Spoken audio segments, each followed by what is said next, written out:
Good morning students, मेरा नाम है वैभव और आज हम पढ़ेंगे कक्षा 11 केमिस्ट्री का चैप्टर नंबर 5 ऊष्मगतिका यानी थर्मोडायनेमिक्स का पार्ट 19। अभी तक हम इसके 18 भाग पढ़ चुके हैं। आज हम इसका पार्ट 19 अर्थात आखिरी भाग जो है इस पार्ट का, इस पे चर्चा करेंगे। ठीक है, जिसमें हम पूरे चैप्टर में अभी तक हमने जो पढ़ा है ना, उसकी समरी यानी सारांश पर को हम एक बार देखेंगे कि अभी तक हमने पूरे पार्ट में क्या क्या पढ़ा। ठीक है, तो चलिए। हम्म, ऊष्म गतिका रासायनिक एवं भौतिक प्रक्रमों में ऊर्जा परिवर्तन से संबंध रखती है ना, यह हमें पता है।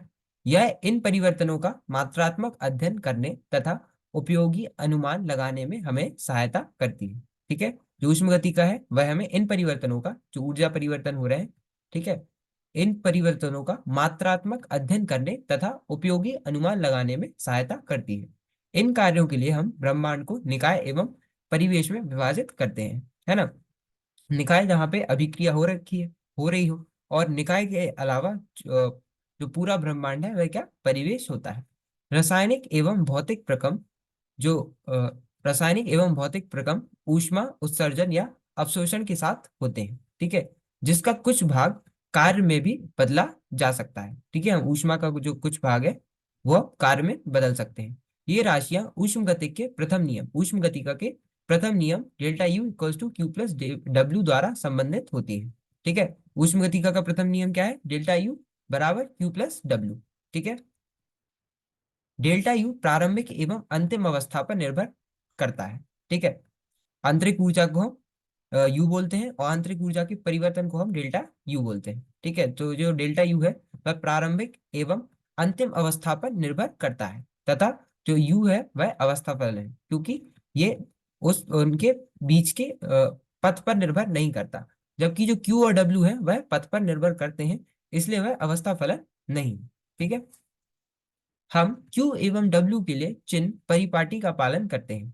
यदि इन्हें निकाय को दिया जाए तो इन्हें धनात्मक चिन्ह देते हैं। ठीक है, हम ऊष्मा के एक निकाय से दूसरे निकाय में स्थानांतरण का मापन कर सकते हैं। ठीक है, हम एक निकाय से दूसरे निकाय में, है ना, एक सिस्टम से दूसरे सिस्टम में जो ऊष्मा का स्थानांतरण है उसका मापन कर सकते हैं, जिससे ताप में परिवर्तन होता है ना। ऊष्मा के स्थानांतरण से ताप में परिवर्तन होता है।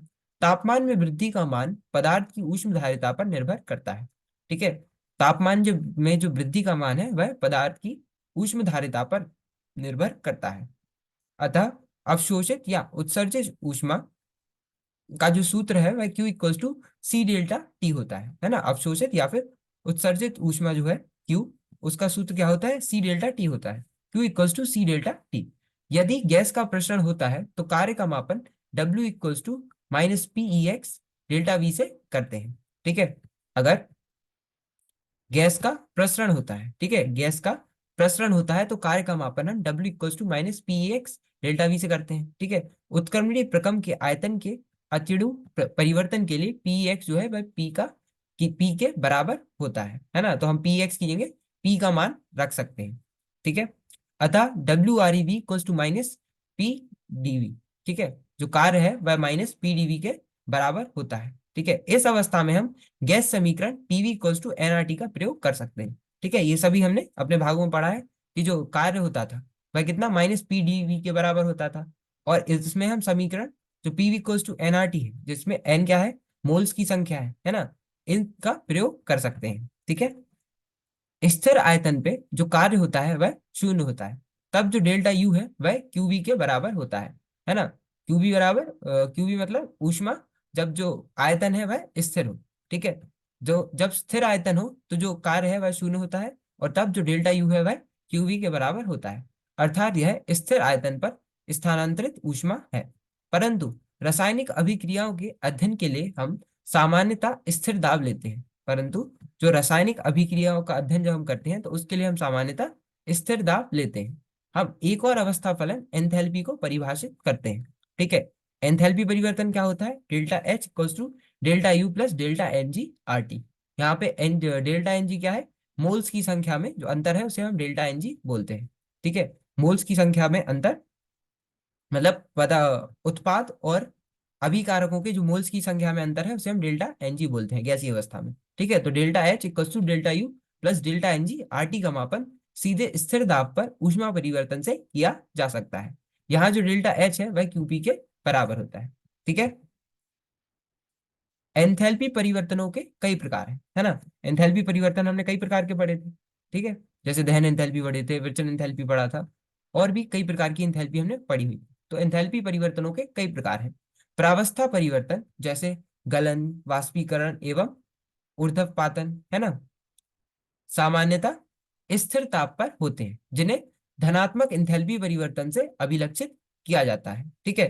विरचन एंथैल्पी, दहन एंथैल्पी एवं अन्य एंथैल्पियों में जो परिवर्तन है वह हेस के नियम का प्रयोग करके ज्ञात किए जा सकते हैं।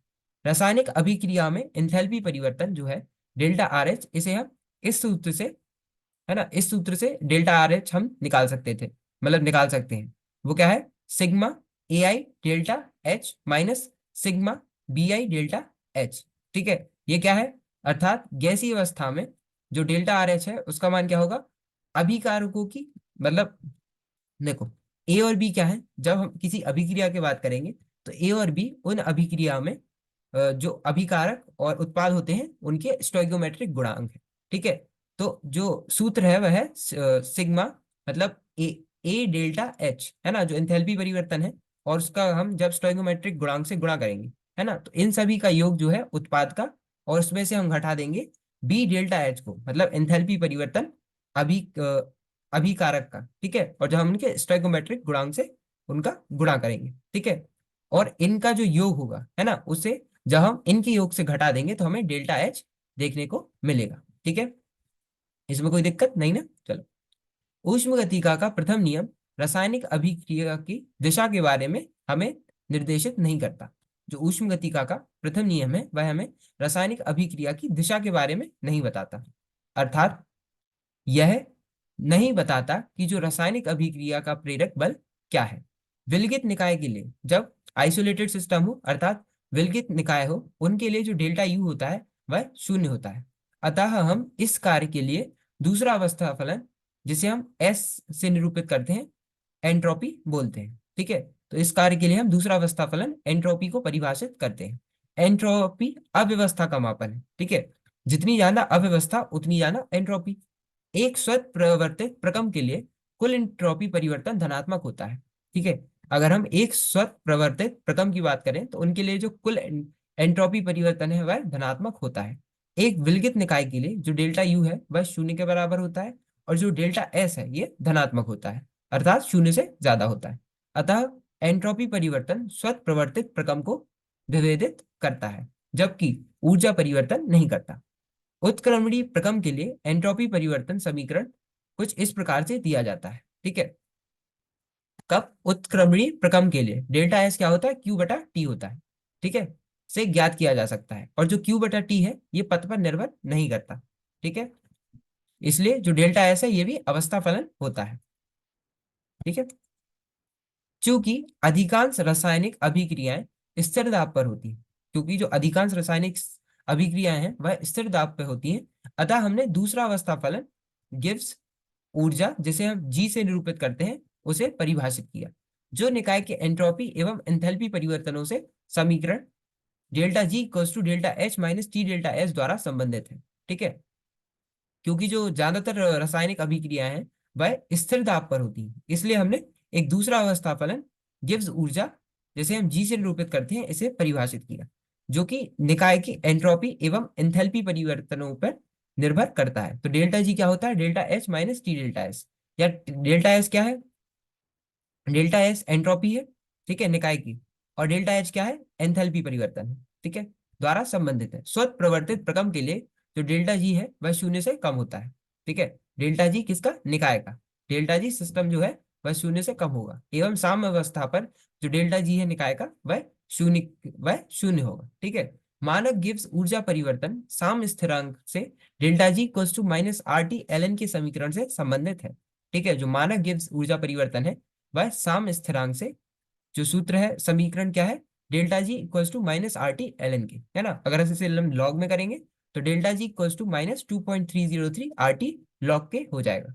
इसकी सहायता से हम डेल्टा जी ज्ञात होने पर के का मान ज्ञात किया जा सकता है। अगर हमें डेल्टा जी पता है तो हम के का मान ज्ञात कर सकते हैं, क्योंकि आर का हमें पता है, और ताप भी हमें पता रहेगा, तो हम के का मान निकाल सकते हैं। डेल्टा जी का मान समीकरण delta G equals to delta H minus T delta S से ज्ञात किया जा सकता है। समीकरण में ताप एक महत्वपूर्ण कारक है। धनात्मक एंट्रोपी परिवर्तनशील कई अभिक्रियाएं जो कम ताप पर अस्वत प्रवर्तित हो उन्हें उच्च ताप पर स्वत प्रवर्तित बनाया जा सकता है। ठीक है। जो धनात्मक एंट्रोपी परिवर्तन वाली जो कई अभिक्रियाएं हैं, है ना, जिनमें एंट्रोपी धनात्मक होती है, जो कम ताप पर अस्वत प्रवर्तित हो उन्हें उच्च ताप पर स्वत प्रवर्तित बनाया जा सकता है। ठीक है। इसलिए समीकरण में जो ताप है वह एक महत्वपूर्ण कारक है। ठीक है। इसमें कोई दिक्कत नहीं ना। तो हम अब अपना पाठ यहीं खत्म करते हैं। आज हमने सारांश पढ़ा, मतलब इस पाठ में हमने जो जो पढ़ा था उस सभी को हमने एक बार जल्दी से देख लिया। ठीक है। तो हमारा चैप्टर थर्मोडायनेमिक्स ऊष्मगति का यही कंप्लीट होता है। तो मिलते हैं अगले पार्ट में। धन्यवाद। Thank you.